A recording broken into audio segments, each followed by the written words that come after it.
अस्सलाम वालेकुम नाज़रीन, कल पाकिस्तानी ड्रामा सीरियल कभी मैं कभी तुम का जो फाइनल एपिसोड है वो सिनेमा घरों में दिखाया गया। इन सिनेमा घरों में दिखाया जाने वाला ये पाकिस्तान का ड्रामा इसने रिकॉर्ड बिज़नेस किया है। मैं कल ये ड्रामा सीरियल ख़ुद भी लाहौर के एक सिनेमा में देख कर आया और वहाँ पर मैंने क्या चीज़ विटनेस की, वो चीज़ आज आपके साथ इस वीडियो के ज़रिए शेयर करनी है कि पाकिस्तान का बहुत बड़ा सिनेमा है लाहौर में। वहाँ की सूरत हाल ये थी कि उधर 7 से 8 स्क्रीनें हैं, तकरीबन 7 स्क्रीन्स हैं। तो 7 स्क्रीन्स में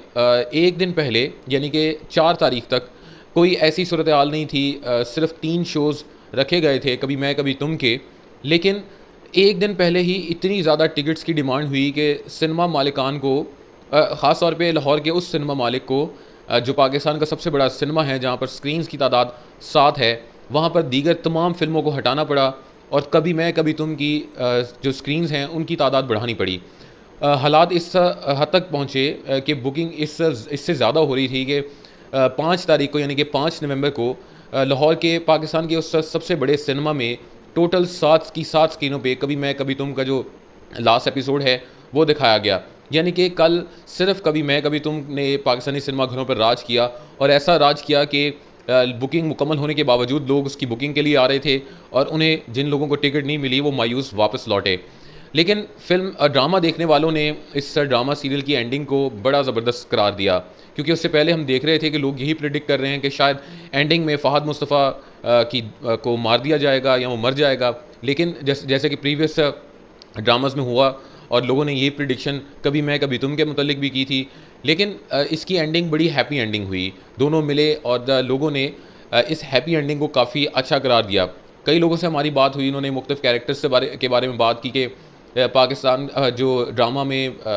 जो दीगर कैरेक्टर्स थे उनसे मुतल्लिक भी हम देखना चाह रहे थे और कई लोगों ने बात की कि इसकी जो हैप्पी एंडिंग हुई है उस पर हम काफ़ी ज़्यादा खुश हैं। और कई लोगों ने इस बात का भी इशारा किया कि शायद कभी मैं कभी तुम का जो पार्ट 2 है वो लेकर आया जाए, जिसकी वजह से इसकी एंडिंग जो है वो इस अंदाज में की गई है। बहरहाल लोगों की राय अपनी जगह है, लेकिन मैंने इस वीडियो के ज़रिए सबसे अहम खबर यही देनी थी कि पाकिस्तान की सिनेमा इंडस्ट्री की हिस्ट्री में किसी भी ड्रामा ने अगर इतना बड़ा बिज़नेस किया है तो वो कभी मैं कभी तुमने किया है। इससे पहले भी जो प्रीवियस जितने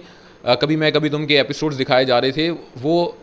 यूट्यूब पर, सोशल मीडिया पर रिकॉर्ड व्यूज़ हासिल कर रहे थे। इसकी खबरें आप तमाम लोगों ने सुनी होंगी कि कभी मैं कभी तुमने पाकिस्तान की जो ड्रामा इंडस्ट्री की हिस्ट्री है ऑनलाइन, उसके रिकॉर्ड तमाम ब्रेक किए हैं। और जब ये ड्रामा सीरियल सिनेमा घर में अनाउंस किया गया कि इसकी लास्ट एपिसोड सिनेमा में दिखाई जाएगी, तो सिनेमा की बिज़नेस इंडस्ट्री की हिस्ट्री में सबसे ज़्यादा बिज़नेस करने वाला पाकिस्तान का ये ड्रामा कभी मैं कभी तुम साबित हुआ है। तो इससे ये बात साबित हुई है कि कंटेंट अच्छा हो तो लोग सिनेमा में महंगे से महंगे टिकट ख़रीदने के लिए भी राज़ी हो जाते हैं। लेकिन अगर फ़िल्म एवरेज होगी, अगर फ़िल्म की कहानी वही कहानी होगी, अगर फ़िल्म की जो फ्रेमिंग है, फ़िल्म का जो एडिटिंग, पोस्ट एडिटिंग स्टाइल वही होगा जो प्रीवियस फ़िल्मों का होता रहा है, तो पाकिस्तान में जो फ़िल्म इंडस्ट्री है वो बिल्कुल भी बिज़नेस नहीं कर सकती। कभी मैं कभी तुमने ये बात साबित की है कि कंटेंट अच्छा हो तो लोगों के पास अगर आप 1200 का भी टिकट दें, 1500 का भी टिकट दें, तो वो फ़िल्म जो कंटेंट है वो लोग सिनेमा में आकर देखने को तैयार होते हैं। इसकी वाज़ेह तौर पर मिसाल ये है कि the legend of Maula Jatt को अब तकरीबन 2 साल मुकम्मल हो चुके हैं, लेकिन इसके बावजूद अभी भी पाकिस्तानी सिनेमा घरों में the legend of Maula Jatt के जो शोज़ हैं, एक आध शो जो होता है वो ज़रूर लगा होता है। उसकी वजह यह है कि लोग अभी भी इस फ़िल्म को देखना चाह रहे हैं, अभी भी इसके लिए पैसे खर्च करने को तैयार हैं। तो कंटेंट अच्छा हो तो पाकिस्तान की जो फ़िल्म इंडस्ट्री से फ़िल्मों को पसंद करने वाले लोग हैं वो फ़िल्मों को